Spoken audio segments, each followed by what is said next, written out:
ॐ शुक्लाम्बरधरं विष्णुं शशिवर्णं चतुर्भुजं प्रसन्नवदनं ध्यायेत् सर्वविघ्नोपशान्तये। ॐ Dear friends, Deepavali greetings to you all. Today we know that it is Deepavali Amavasya, and in that context, you may also hear some sounds in between. There may be some disruption. We do not know. Yesterday, in fact, there were more sounds. Today, slightly less sounds, but still, we may expect some sounds in between. So, we are now doing a course on Hinduism, a small course. We do not know how long it will go on. Tentatively, it is now 4 weeks. In 4 weeks, I'm sure I will not be able to cover. But still, I'll be giving some important points. Then, in fact, last Sunday, what did we see? I just started saying that we have a lot of knowledge about various rituals, etc. In fact, right from childhood, we grew up with some information, not a lot of information, at least some information about what are the festivals and what type of gods we have and what type of puja we do and things like that. But we are not much aware of the fundamental concepts. What are the basic ideas? What are the basic ideas of our religion?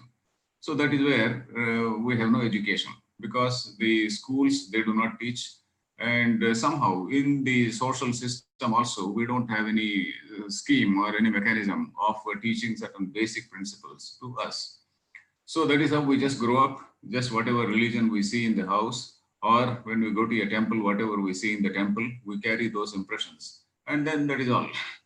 And maybe we may read some book, some stories about Ramayana or Bharatam. And okay, but what all we remember is that Krishna danced with so many people, or Rama killed Wali. Some such things we do remember. And we also remember, we also see a lot of criticism which is made by some of our say interested friends. So that is how we grow up in a rather not very well informed manner. So that is where we have to address ourselves, and then we have to see that we do get some basic information. So that was my emphasis. And once we have some proper information, then only we will be able to have that right self-esteem, which we really deserve. So why religion? Why do we need religion in this 21st century? I'm just trying to recapitulate what we saw in the last week. Why religion? Because religion has now come to the forefront. It is now the basic issue all over the world. If we see what is happening in France, what happened in some of the countries recently, particularly in France, the terrorist attacks and things like that. So we are now seeing that two important civilizations are clashing. This clash of civilizations is was something which is a reality in this 21st century. Then what is religion? As I was just saying, religion is basically a set of beliefs. It is not something which is scientifically validated or anything. It is a set of beliefs. Okay, God is there, there is some such person, and my God is the real God, etc. And then I also introduce the word called dharma. Dharma is another similar concept. Dharma is that which bears, that which holds or sustains the society, that which holds the society from falling apart. So that is what is dharma. Naturally, it is a set of laws, it is a set of ethical and moral code, and also including some part of religion and philosophical concepts. So that is what is dharma. Then, then in the name of religion, millions of people got killed in history, and a lot many innocent civilizations they were wiped out in history by more aggressive civilizations. So that is what we saw. And I also advised the parents to read one book called The Story of Mankind by Hendrik von Loon. Then again, major religions, if we see fact check, this I need not repeat, we all know what is Christianity, when did it originate, and all these things we know. And Hinduism is the oldest surviving religion. In fact, among the old religions, Hinduism is the only religion which is surviving. That is the oldest living religion, rather. Then, who are Hindus? This also I need not repeat.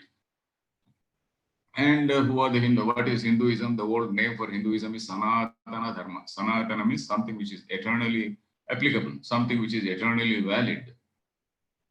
Then the old name, ancient name for India also is Bharata Varsha. And in fact, this word we use every day, even in our prayers. Bharat, every day. Every day when somebody does Sandhyavandan or when you go to a temple, the people say Bharatavarshe, Bharatakhande, etc. They may not use the same word in America. In America, they probably use the word called some Ketumala, some I don't remember, but Ketumala Khande or some such thing they do use. So then what about the cultural unity of India? I was also telling about how from Afghanistan to down to Sri Lanka, including Sri Lanka, and this side, right up to Burma and all those areas, the entire area, what was called the Indian subcontinent. That Indian subcontinent was actually it is pervaded by the Sanatana Dharma. At that time, the name Hinduism was not there. So Sanatana Dharma was prevalent. In fact, I was telling about Gandhari, who is the wife of Dhritarashtra in Mahabharata. She is from Kandahar, that is Gandhara Desha, which is now the present day Afghanistan. Then, so like that, we know. And Arjuna married somebody, probably somewhere in the borders of China, that Ulupi. So, like that. Then I was also referring to one book by one American writer named Stephen Knapp, Knapp, Stephen Knapp, Proof of Vedic Culture's Global Existence, and several other books on Hinduism. Is a great admirer of Indian civilization. Then an important point which we saw was religion versus philosophy. Religion is something which is basically belief system. Belief is supreme. Whereas in philosophy, rational inquiry into the nature of reality. So why am I saying this when I am asked to talk about Hinduism? Why am I talking about philosophy? That is because our religion, what we call Hinduism, is something which is based on the philosophical concepts. And where is this philosophy coming from? It is coming from our basic text called Upanishads, which I am going to tell to you today. And I was just making a point that religion is something which says yes, it is God-given truth. You have to jolly well believe in this. And if you believe, you will go to heaven. If you don't believe, you will go to hell. And if you don't believe, we may even kick you. So that to that extent it goes. Whereas philosophy, it doesn't say. Philosophy, it is not just bothered whether you accept it or not. We are not bothered. Philosophy says yes, rational inquiry. So long if you are debating on what I am saying, you are welcome for a debate. And we'll debate and then we'll discuss as to what is the nature of reality, what is probably the origin of the universe, and all these points. Like the modern scientists, they do what are called the thought experiments. Modern scientists also, they also do a lot of guesswork. That is what is called a thought experiment. And what our ancient sages or rishis did about the nature of self. Who am I? Examination of self. And what is behind my ideas? What is behind my senses and mind? So these are actually thought experiments.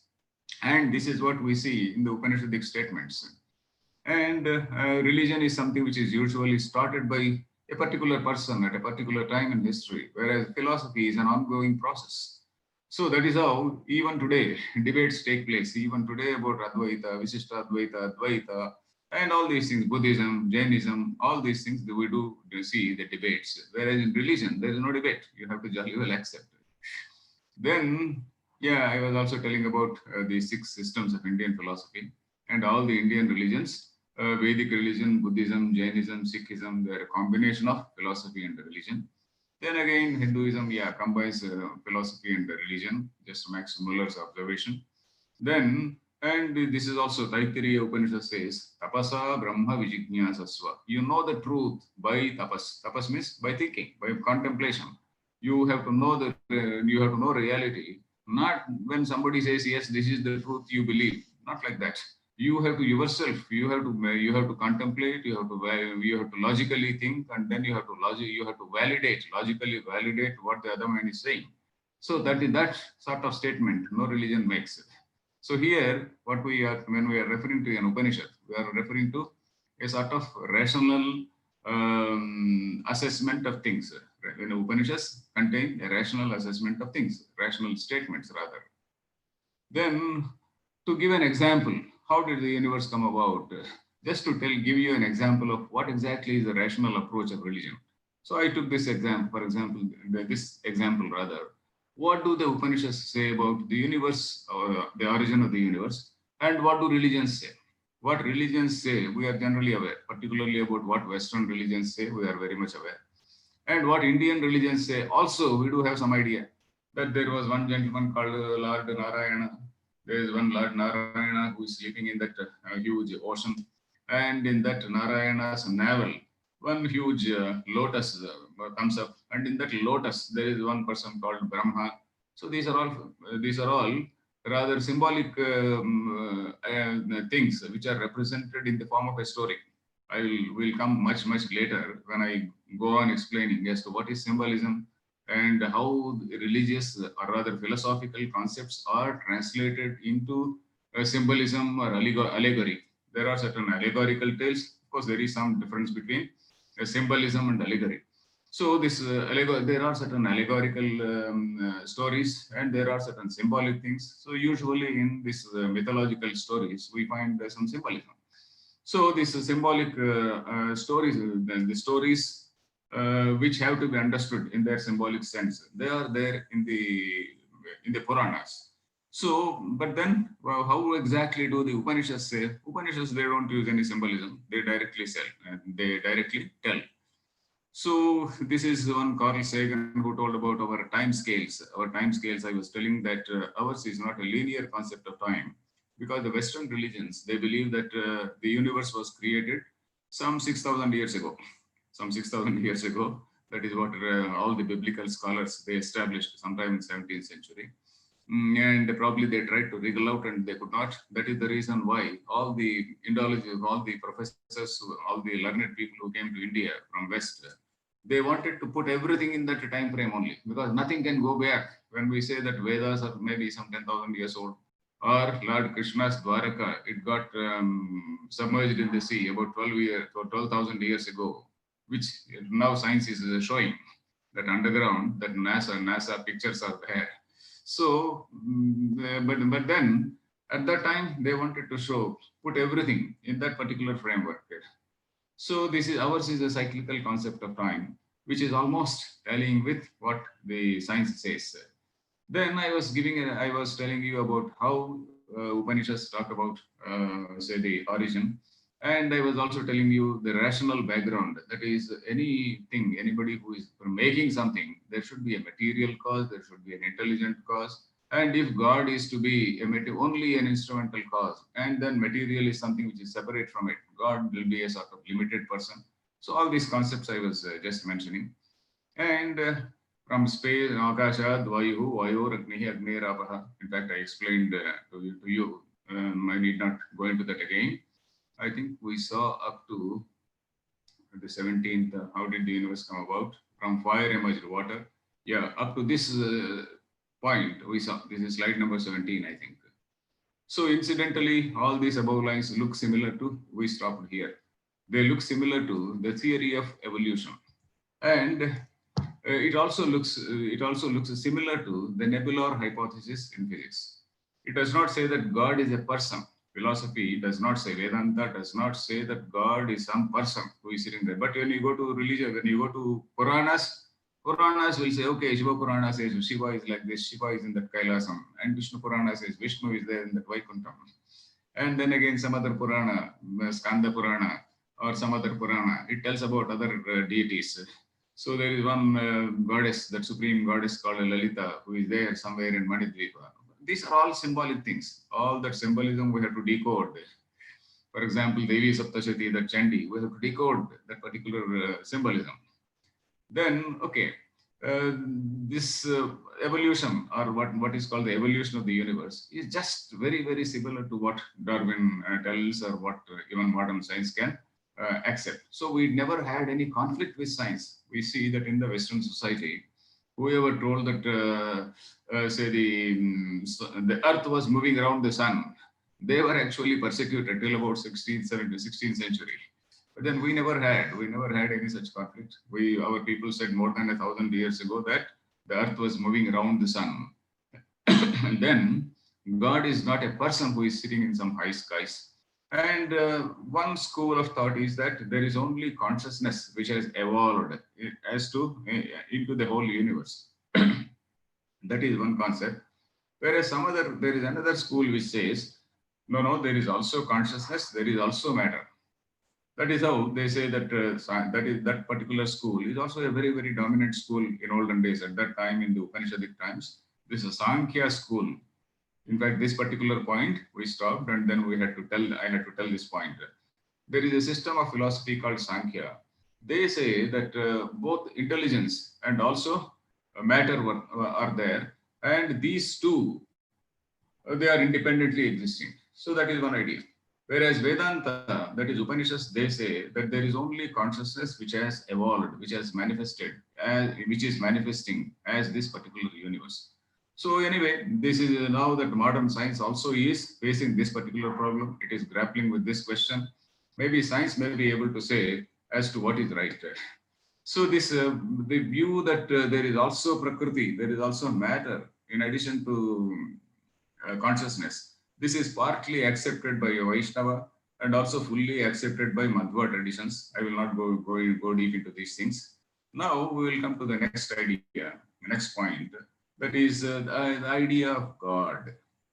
So this is what we have to know. What exactly is God? So when we go to a temple, we'll say, okay, we see, okay, this is the real God. There is no other God bigger than this. So when you go to a Venkateshwara temple, they say, Venkatesha Samo Devo na Bhuto na Bhavishyati.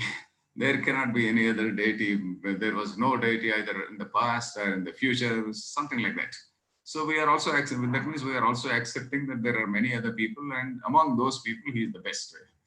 So like that, every tradition, suppose you go to Kashi, the people there, they will say, yes, he is the supreme. You go to another Shakti temple, they say, yes, Shakti is supreme. So, but then what do the basic texts say? Let us see, idea of God in the religion versus the idea of God in the Upanishads. And let us examine just to see how the Upanishads, they approach the problem rationally. So the idea of God, what is in religion? In religion, what does the religion say, including our own religions, not only Western religions, but also Indian religions? Just a cosmic super cop with a well-defined, with a defined form, with a sort of form or without form. There are two ways. There is what is called a God with a form. Oh, so all Kalyana Guna Sampanna, and there is such a beautiful form. He is having four hands, and then he is having so many weapons and all those things. All those things are described. Of course, it is not a foolish visualization. There is a philosophical concept behind it. That philosophical concept is picturized, picturized in the form of a human form rather. So there is a well-defined form, or it may be without form also. And the Almighty with the several functions, and several functions like creation, destruction, and things like that. And he is also a personal God. And he has functions like creation of earth, heavens and skies, and creation of human beings, and then guiding the human beings, and then he occasionally arrives, and then he occasionally punishes people. So all that thing, he is a master of rewards and punishments. That is Dushta Shikshana, what we call Dushta Shikshana, Shishta Rakshana. That is punishing the bad, and then Shikshana, of course, is a Telugu word. It is used wrongly there. Punishing the wrong, Dushta Dandanam. That is punishing the evil people and then rewarding the good people. And again, God again is different in each religion. And that actually reflects the nature or characteristic of that particular society. Character, not characteristic, character of that society. You see, I define my God in a particular way. I say that, okay, my God says, whoever doesn't believe, you go and kick them. It is not the God who is saying, I am putting my feelings in the mouth of that God. God, I know, God knows, God can really say that. And if he can really say that, why can't he produce all of us in the same mental frame? So anyway, they say, our God said, you go and propagate. So it is my duty to propagate. My God said, you go and kill. That's why I am my duty to kill. So that shows the characteristic of the people of that particular society. In fact, one of my teachers, he used to say, of course, he not used to say, he says, Swami Tattvavidananda, tell me your God and I'll tell you what you are. So that is a very, very general, a very nice statement there. So then in religion, attaining heaven by mere faith, if you just believe in God, you just go to heaven. That is supreme in religion. There is nothing beyond that. And in the heaven, you are there enjoying all nice things, and then that is what is heaven. An extension of physical pleasures, an extension of a nice casino, where you have got an infinite sort of endless, what can we say, credit card, not even credit card. You have got a very, very massive debit card, eternal debit card, let us say, eternally valid. Then knowing truth is supreme in philosophy or Vedanta. I mean, attaining heaven is supreme in religion, whereas heaven is not supreme in Vedanta. Heaven tentatively is accepted in Vedanta. Vedanta says you have to know yourself, you have to examine, you have to go beyond religion. Veda bhavanti. You have to go beyond religion, that is what they say. And you go beyond whatever is dharma and adharma, you go beyond that, and then you find your real nature. Then idea of God, again religion continued. God stays in a place named heaven in great splendor. There is another person called devil, his adversary, and he stays in a place called hell in eternal fires. Then what does it mean? God is there in one place and the Satan also is there in another place, which means that God, after all said and done, he may be all powerful, but he is also a limited person. He is eternally having a battle with another adversary. So that is how is the situation. So he is in a place and he is in another place, and then they are battling, and then we are in between. So that is what. In Indian religions, of course, in all our Indian religions, whether it is Hinduism or Buddhism or Jainism, Buddhism, of course, Jainism, they don't talk about it. In the Sikhism, etc. Hell is something which is managed by what is called by a person called Yamadharma Raja, and who is like an administrator of justice. In Indian religion, what we are now seeing is philosophy level is different, philosophical level is different, religion level is different. I am now talking at the level of religion. So at the level of religion, what we say is Yamadharma Raja. He is also called the god of justice, Dharma Raja. Dharma means justice, Dharma Raja, the god of justice, the lord of justice. So he is the man, he is the king, rather king of justice, Dharma Raja. He is also called Yama. Yama means Yamayati. Yama means to control, to restrain, to control. Then the idea of God in the Upanishads. Now we'll come to Upanishads. Why am I repeatedly talking about Upanishads? That is, these are our basic texts. If we know that these are the Vedas and Upanishads, they are our basic texts, then we can really hold our head high. If we do not know the concepts in Upanishads, we cannot hold our head high.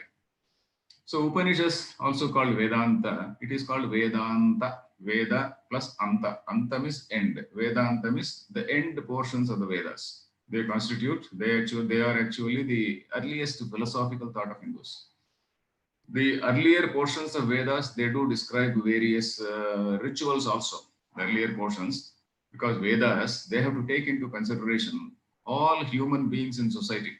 It is not meant only for philosophers. Vedas are not meant only for philosophers. Vedas have to take into consideration all levels of people in the society. So all the levels means starting from say the first class to PhD. So they also admit people who are doing some snake worship. They also do, approve of people who are worshipping a tree. So all types of worship, they are all admitted. And various religious traditions, they are also admitted. Various traditions are also rather harmonized even at the level of Vedas, because we see on one hand, yeah, of course, I'll show it in the next slide. This sort of approval of all existing religious traditions that we can see in the Vedas. In addition to that, there is a philosophical concept also. So Vedas are talking at two levels. One at the level of common man, one at the level of a philosopher, a questioner. So there is a rational discussion on the nature of reality. And for God, we call it the supreme reality. That supreme reality is, we have to use a particular word called God, a particular word. So what is that word called? What is that word? It is called Brahman, supreme reality. The name is actually Brahman. In fact, I should have written that. I ought to have written that. It is called Brahman, B-R-A-H-M-A-N. Brahma, we say. We have to see two words here now. That is, one is Brahma and the other is Brahma. So most of us, we do not know the difference between Brahma and Brahma. For example, we know this particular shloka. Gurur Brahma, Gurur Vishnu, Gurur Devo Maheshwaraha, Guru Sakshat Param Brahma, Tasmai Shri Gurave Namaha. So let us see the first line, Gurur Brahma. there is a long Brahma, that elongated Brahma. Guru Vishnu, Guru Devo Maheshwara. The meaning is very simple. Guru is somewhat like Brahma, he is like Vishnu, he is like Maheshwara, he is Sakshat Guru Devo Maheshwara. Guru Sakshat. The second line says Guru Sakshat Param Brahma. So it says Param Brahma or Param Brahma, both are one. Brahma, the short ha, Parabrahma. Then what is the difference between this Parabrahma and the earlier simple Brahma? That Brahma is a lower level God with a form, name, form. He is the husband of Saraswati. He is the man with 4 heads. So he is the man we visualize at the level of religion, at the level of Puranas. Whereas Brahma, he is a scientific concept. Brahma, Guru Sakshat Parabrahma. It is a scientific concept which we see in the Upanishads. That is, what is called the supreme reality? What is its nature? It is infinitely existing consciousness. So that is also, that word also I mentioned in the last Sunday. That infinitely existing consciousness, which is not a person, that is called Brahma. Because we have to use some word for purpose of discussion. We have to use some word. So that word is Brahma. And that particular thing is not a person. So it is neither a man nor a woman, so we call it it. It is not again a sort of hermaphrodite or anything. Not like, we should not mischievously think like that. Not even a person. It is just an infinitely existing entity, consciousness. So that is what I have written here. It is not designated. So that particular shloka is very, very important. Guru Brahma, Guru Vishnu. So the first line Brahma is different and second line Brahma is different. First line Brahma is at the level of religion, where that Brahma with 4 heads representing 4 Vedas. And the second line Brahma is short Brahma. Brahma is that supreme reality in which all these forms, Brahma, Vishnu, Ishvara, all these forms, they do manifest. So this supreme reality or Brahma is not Brahman. In English we write it as Brahman, Brahman. So it is not designated either in masculine or in feminine. And we use it with the pronoun it. So it is a formless, functionless, impersonal entity. Formless, functionless, it doesn't even have the function called creation, sustenance, destruction, etc. Then how does creation take place? Okay, we'll come to that. Then idea of God in the Upanishads continued. It is of the nature of consciousness existing infinitely. So 3 words are used in one Upanishad called a Taittiriya Upanishad. It says Satyam, Jnanam, Anantam, Brahma. Here I strongly recommend you to listen to one Swamiji named Sarvapriyananda. Many of you might have heard also, because Sarvapriyananda is such a popular Swami. He belongs to the Ramakrishna mission. So he is there right now in America. Sarvapriyananda, I think somewhere in California. He speaks in that Vedanta Society of California. So there is a particular society called Vedanta Society of California. You can go to YouTube, and then if you search there, Vedanta Society of California. So you see so many Swamijis, including some Western, some American Swamijis who speak on Vedanta. And this particular Swami has given a talk, a wonderful talk on the definition of God. You can just go to YouTube and then type Sarvapriyananda, the definition of God. So I strongly recommend that you listen to some of these talks so that we have a clear idea about what exactly the essence of Hinduism. So it is Satyam, Jnanam, Anantam, Brahma. And he has explained it for about 45 minutes or roughly 1 hour. So that is something which very clearly brings out what is our idea of God. Then this universe, how is this universe coming? It is an appearance in that consciousness. Whether it is absolutely real or whether it is partly real is again highly debated in Vedanta, in philosophy. Of course, modern science also accepts it. Science also debates. The basic question is whether what all we see is a phenomenon. Now we know what is called a phenomenology. So what the world we see, the universe we see is a sort of phenomenon. Then this Brahma, or infinitely existing consciousness, it is not confined to a place like God. God sits in a place, but this is not like that. It is infinitely existing. So then it has no functions like creation, etc. But how does the world come? there is some sort of creative power, manifesting power, which is there in that consciousness. And that manifesting power is called what is called the cosmic ego. At one particular level, there is some sort of usually the teachers of Vedanta compare it with a huge wave in an ocean. Suppose there is a vast ocean. In that vast ocean, suddenly there is a huge wave. And that wave, you visualize that that wave gets an idea. Oh, I have got a particular form, I have got a name called wave. And then, okay, that particular wave develops a sense of I, notion of I. That notion of I is what is called the cosmic ego, which happens in that ocean of consciousness, that cosmic ego. And that cosmic ego and also cosmic intelligence. Ego means that notion of I. And cosmic intelligence is when I have that idea about I and mine, then I try to do something for myself. So that is for that I use my brain, that intelligence comes. So all that creation happens in that. So if you want to go deep into that, we have to read huge philosophical texts. I am just giving you the summary. So that is the reason why I will not be able to elaborately explain all these things. If I want to elaborately explain, it will be a class of philosophy. Then, of course, if you want to listen to that, I have also spoken about 6 different Upanishads in one of our websites, that is advaita-academy.org, advaita-academy.org. In that, I have explained the whole Gita Bhashyam, the entire Bhagavad Gita Bhashyam, Shankaracharya's commentary. Every word in Sanskrit I have explained. Similarly, Shankaracharya's commentary on 6 Upanishads, I have explained every word, reading out every word. So similarly, some other texts also I have explained. So advaita-academy.org for a fuller understanding, more clear understanding of these things. But right now I am giving things in a nutshell. Then idea of God, this, for example, this Yajurveda, Taittiriya Upanishad says, Brahma is, yes, this Brahman is Satyam, Jnanam, Anantam, Brahma. Then it is infinite, yeah, logically. When that supreme reality is infinite, then what are we? We are not outside infinity. If I say that I am outside infinity, I become zero.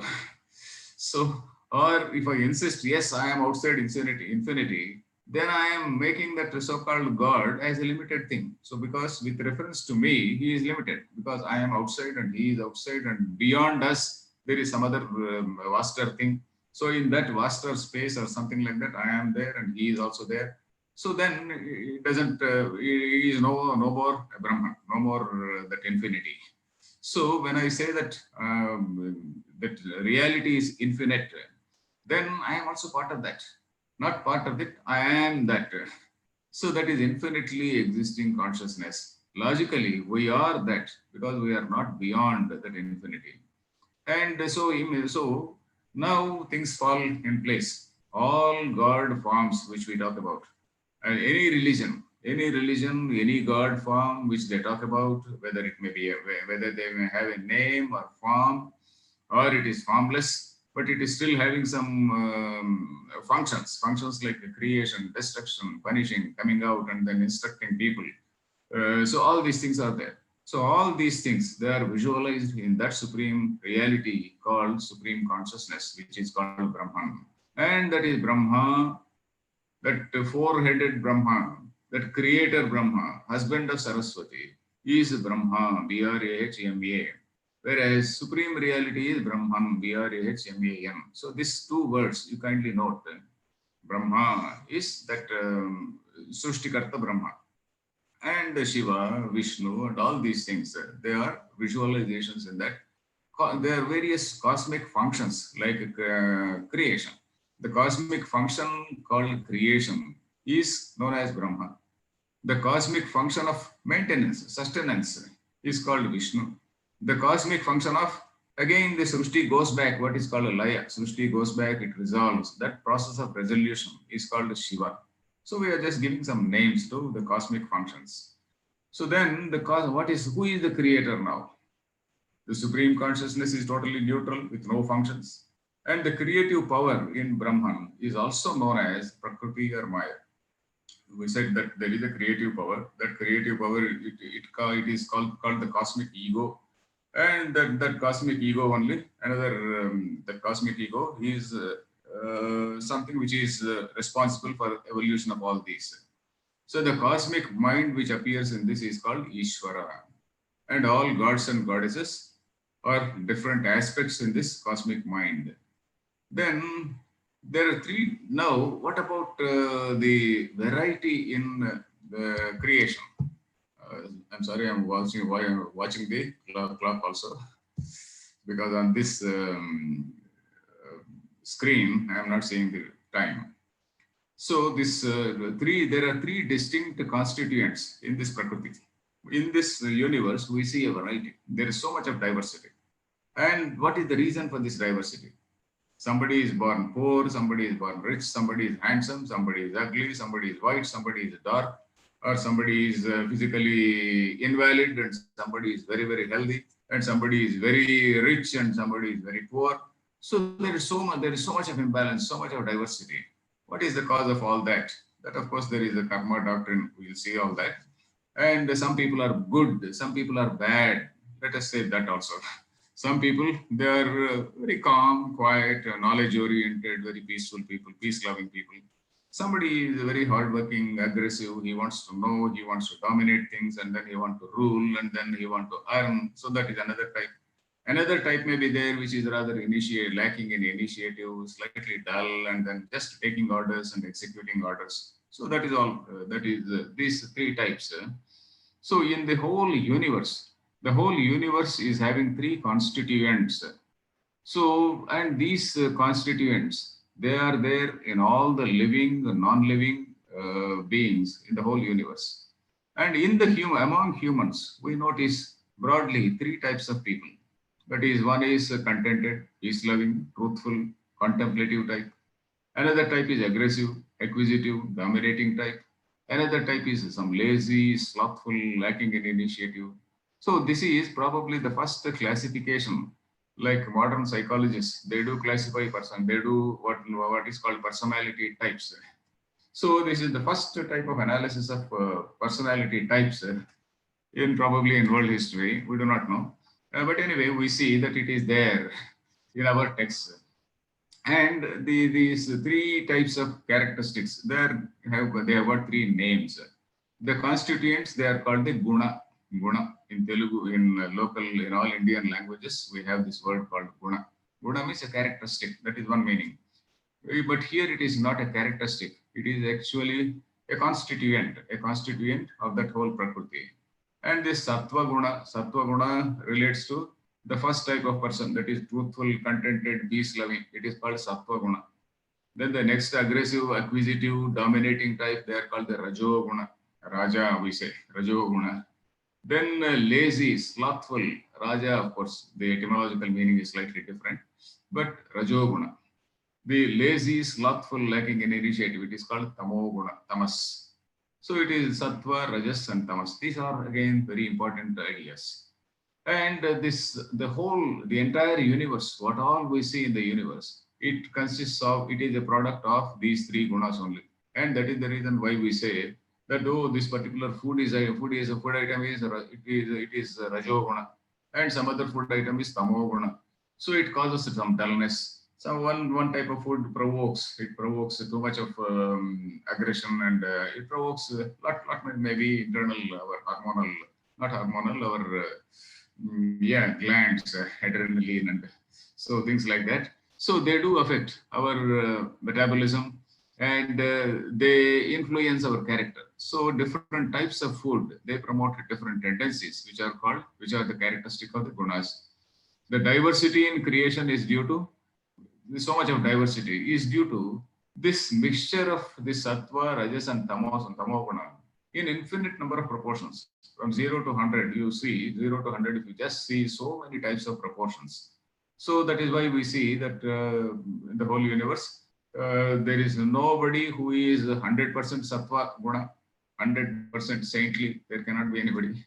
100% rajoguna, 100% villainous person, or 100% rajoguna, there is nobody. 100% dullness also, we don't see anybody. So there is a definite mixture. of all the three gunas in so many types of proportions. So that is the reason for the diversity in the universe. Then, then there is also, if you just want to see more, if you want to have more examples about the logical nature of thinking in the Upanishads, we can also examine how the body-mind complex has evolved. Of course, a human being, not only human being, all living beings, they do have a body-mind complex, starting from an ant or maybe a smaller thing than ant, even our microbes and what all microbes which are there in the body also, they also have some intelligence. Even body cells, they do have intelligence. So this body-mind complex, how is it evolving? So then we saw that all living beings, they do evolve from the manifesting power of Brahman. The five elements, there are, broadly speaking, we see the whole universe. We can broadly classify into five elements, five types. What is it? The first thing is space. And the next manifestation is called, we also saw that next manifestation is air in that space, Akashad Vayu. That's air. And then from air, there is fire, Vayoho Agni. Then Agner Apaha. From Agni, that fluid from that fire state, it got into a fluid state, and then that fluid state became water, and then that water. And again, solid state. That is earth, fire, say space, in that order. If I want to tell in that order, space, air, fire, water, and earth. So everything in the universe can be looked at or seen from the point of view of these five elements. And this sattva guna, rajoguna, and tamoguna, they are also there in all these five elements. Five elements are not apart from universe; they are part of they are the universe. So this sattva component of the five elements, this sattva component, they evolve into sense organs and also the mind. How that also I will tell later. The sattva component, because sattva is related to intelligence, knowledge. That is how the sattva component goes to the making of the organs, the sense organs, and also the mind. The rajas component evolves into what is called prana shakti, and also this prana shakti is the life force, what we call, and also hands, feet, and organs of action. And this tamoguna, tamas component of the elements, evolve into the gross body with the flesh and bones. The rajas component, actually, the one word I have forgotten here, it has to be there, evolves from the, this evolves into hands, feet, not only hands and feet, but prana shakti has to be there. That prana shakti, I have forgotten that particular word. I will change it. Then tamoguna, tama is the gross body with the flesh and bones. Then now let us see the sense organs. There is the sense of smell, what we call Grahana Shakti, sense of smell. This sense of smell, it corresponds to whatever we call it as Prithvi, the solid matter, or whatever is the solid matter. That solid matter corresponds to the sense of smell. So the sattva component of earth has given rise to the sense of smell. So that is the reason why we can only smell. The nose can only smell. Nose cannot see, or nose cannot hear. So whatever is there, that's any solid part. Of course, you may get a doubt. Oh, you liquid also you get a smell. Coffee, nice smell of coffee. So in anything that smells, which means that there is the solid content also there. That Prithvi content also is there. Then the sense of taste corresponds to or evolved from the sattva component of water. The taste buds, they respond to, they are evolved, or the sense of taste has evolved from the element called water. Similarly, the sense of sight, that sense of sight corresponds to the light which is there in the universe. And that is the light in the universe is seen as is reflecting as the eye, the sense of sight. So the eye can only see, the eye cannot taste, the eye cannot smell or anything. So each sense organ is able to notice, is able to contact or correspond with one particular element in the universe. The sense of touch again corresponds to what is the sattva component of air. And the sense of hearing, that shrotra is hearing, it corresponds to, or it has evolved from the sattva component of space. So this is how the Upanishads, they logically postulate a hypothesis. They don't give it as a proof. It is a sort of hypothesis, but a logical statement, because at the level of religion, no religion tells about the body, how body-mind complex comes and all these things. Then then each sense organ can cognize only one sense object, but the mind can receive data from all the five senses and cognize all the five sense objects, because mind is a product of the sattva component of all the five elements. The sense organs, each sense organ from one particular element, whereas the mind is the collective product of the sattva component of all the five elements. Then the mind functions at four levels. This is also interesting. The mind functions at four levels. Many of you might be knowing Mano Buddhi Ahankara Chittani Naham. That Shankaracharya's Prarthana, what is that? Shatkam, Nirvana, not Nirvana, yeah, Shatkam, Nirvana Shatkam. Mano Buddhi Ahankara Chittani, Manaha, Buddhi, Ahankara, and Chitta. What are these levels? Manas is the level where I am just able to see things. I'm just able to see. It's just a cognitive level, at that cognitive level.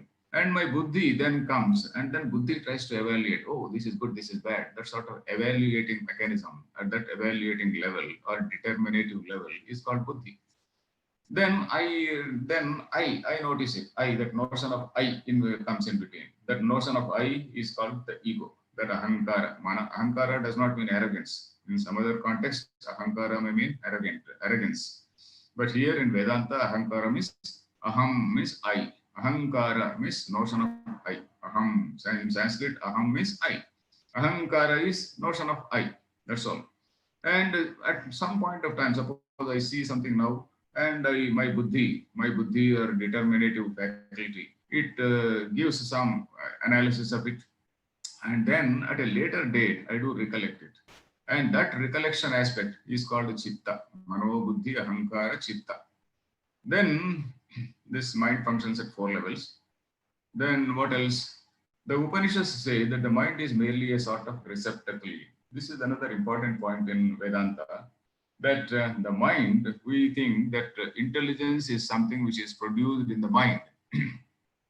There is a big discussion about whether the mind is producing intelligence or whether intelligence is something which is that universal existing consciousness and infinitely existing consciousness that is actually reflecting in this particular medium called the mind. It is actually a sort of reflecting medium. Just as a small water body, there is a small lake or a pond, and in that pond there is some sunlight, and the sunlight falls on that pond, and depending on the nature of the pond, the reflection of sun is determined, it depends on the nature of water there. If the water is very, very shaky, the reflection also is shaky. If the water is very turbid, the reflection also will not be so clear. So that reflection is dependent on the nature of water. Similarly, the reflection of consciousness, though equally there in all beings, the reflection of consciousness depends on the constitution of our own mind, in the sense that this mind having this raga, dvesha, that is my own levels of greed, attachment, sattva guna, rajo guna, tamo guna. Well, what is the dominant characteristic? If I am fully a person who is having a lot of rajo guna, so that consciousness acts in a particular different way in me. Or if I am a totally sattvika person, the same consciousness acts in a different way. So like that, Upanishads say that mind is only a reflecting medium. And the real essence of all the living beings is consciousness, and the body-mind complex is only a tentative medium. I am giving only some final principles in Vedanta. I am not going into the arguments, because on each point there is a big argument in books like Brahma Sutras. You might have heard about the word called Brahma, a book called Brahma Sutras. So in that Brahma Sutras, all these points are debated. For every aspect, for every point, there is a big chapter. It is called Adhikarana. In that Adhikarana, yes, this is the point in question. What is this? What are the arguments for and against? So like that, every point is analyzed. Like Adhikarana actually means a court of law. Adhikarana, Sanskrit, there is also a meaning called court of law. So in a court, what does the judge do? The judge takes evidence from both sides and then he tries to see what is reality. So similarly in this Adhikarana, Brahma Sutras Adhikarana, there are so many Adhikaranas there. In those Adhikaranas, all these points are examined. So what all we are now seeing, they are all discussed threadbare. So don't think that I am just giving you some vague ideas. Then the nature of consciousness is the same in all beings. So the nature of consciousness, like sunlight falling on infinite number of water bodies. Suppose there are small water bodies all over in rainy season. And in all those water bodies, the same sun is shining, and then the sun's reflection is there in all the water bodies. So similarly, all the minds, they are like that. And Vedanta asks a person, so that is the reason why Vedanta says your real self is not that stupid water body which is inert, that stupid water body which is insentient. You are that supreme light. You are that consciousness. You are that intelligence. So when you are that intelligence, not only you, your friend is also intelligence, your enemy also is the same intelligence, somebody else is same intelligence, somebody else also is same intelligence. So Vedanta, for any seeker, Vedanta says, you see the unity in all the beings. See the unity, see the same Brahman which is existing in all things. I use the word Brahman which is existing. I did not say Brahman who is existing, because I should not use the word who. I should say which, because Brahman is it. So you see Brahman in all things. So that is what Vedanta says. And this is something which is a question of seeing unity, not diversity. And this is repeatedly told in the Gita. Then religious ideas versus Upanishads.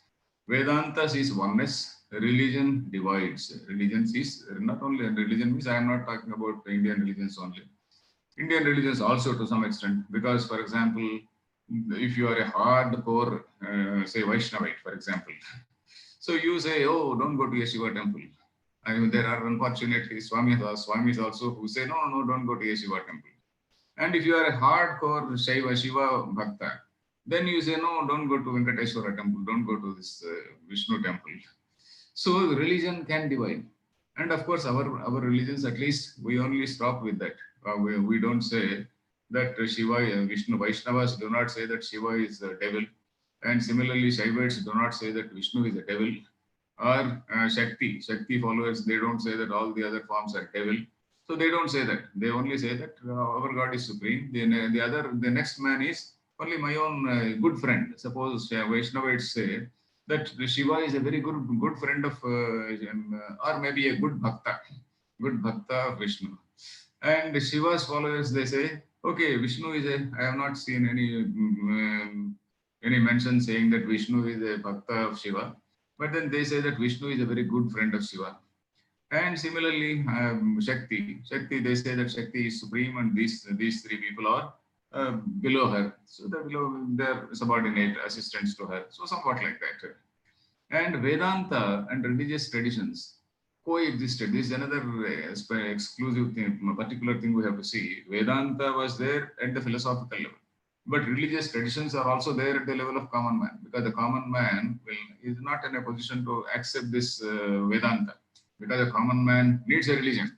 Common man, you see, he wants some god or goddess on whose shoulder he can cry and then say, oh Lord, grant me this, grant me that, etc.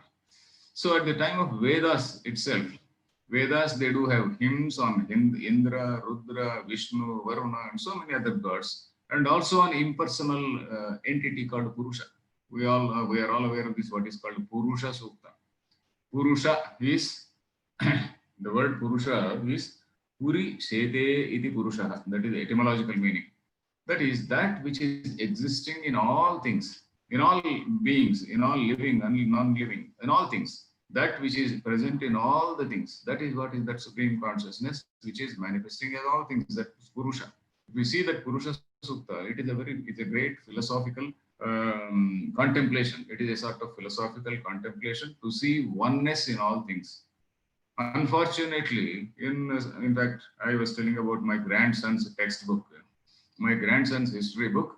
They have told about Purusha Sukta, And then they talked about a man with 1,000 heads, and Brahmin is born from the head, and then Kshatriya is born from the shoulder, and then like this, the Indian society, the Hindu society is so horribly divided, and the Brahmins were great exploiters, etc., etc. Whereas the actual meaning of philosophy, the Purusha Sukta, is totally different. Actual purpose of Purusha Sukta is totally different. Actual purpose of Purusha Sukta is to see oneness in all, and to see the Brahman, to see the same existing Brahman in all. And in that process, it has visualized the whole society. In the society, there is a person who is thinking person, somebody who is an active person.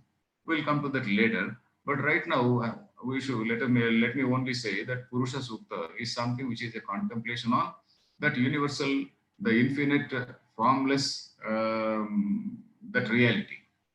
So, and then the religions they are all called the practical degree of reality. They accept different traditions, different religious traditions. They are accepted at the practical level. For example, all the ideas like heaven, hell, transmigration, rebirth, they are all accepted. Though not as the higher degree of reality, they are accepted as a sort of practical level of reality because they are useful for the ethical conduct of the human being. If they are not there, then man will not be, we will not have any ethical character. Then I think I will read this and then we'll stop here. There are only four minutes.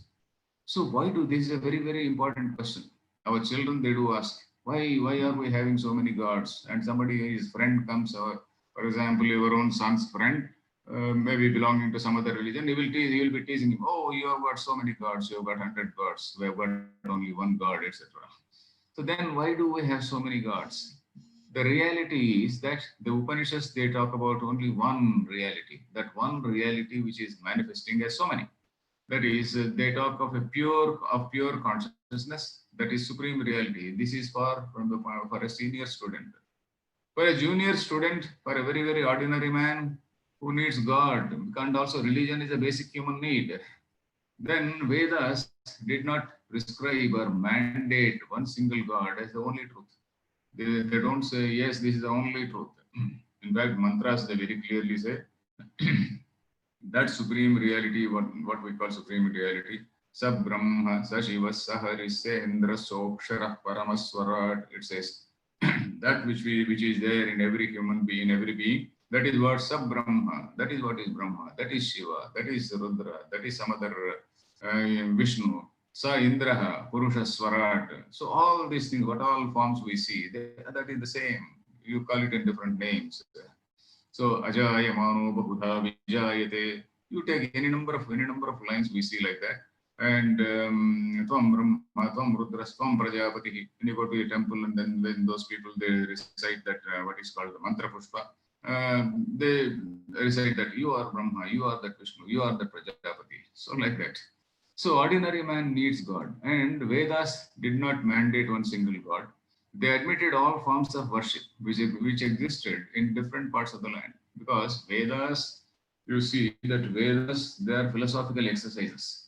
And various sages were staying in various places in India at that time, Akhanda Bharat, at that time, that Bharatavarsha. They were also interacting. They were debating, discussing.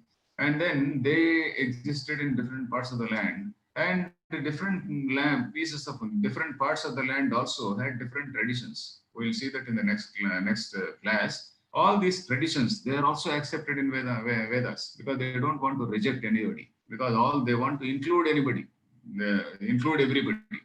And that is the reason why we see the worship of all the gods. We will see this more elaborately in the next Sunday, on the next Sunday. Right now, we'll stop here. And you may give your feedback if it is totally abstract or is it something useful, because this is the stuff which is shocking to many people, because we always think about God. Means my favorite God, for example, my household God is Narasimha Swami. My what we call Inti Devudu in Telugu, we call it. My traditional family God is Narasimha Swami, Lakshmi Narasimha Mamadehikara. But then, if you come to this level of philosophy, then I don't reject Lakshmi Narasimha Swami. Every day I do puja. But at the same time, I used to look at Narasimha Swami as that supreme reality. And somebody who is worshipping Shiva, he sees Shiva as the supreme reality. Somebody who sees whose God is Venkateshwara, he sees Venkateshwara as the supreme reality. So all these things are accepted because our philosophy is like that. Our philosophy is enabling us to see oneness in diversity. So this is actually the unity in diversity. So you can send your feedback to the address which is given, that is SV Temple in that Michigan SV Temple. I think I'll go back to the first slide and show it to you. info@svtemple.mi. info@svtemple.mi.org. So I will stop here. Harihi Om Tat Sat.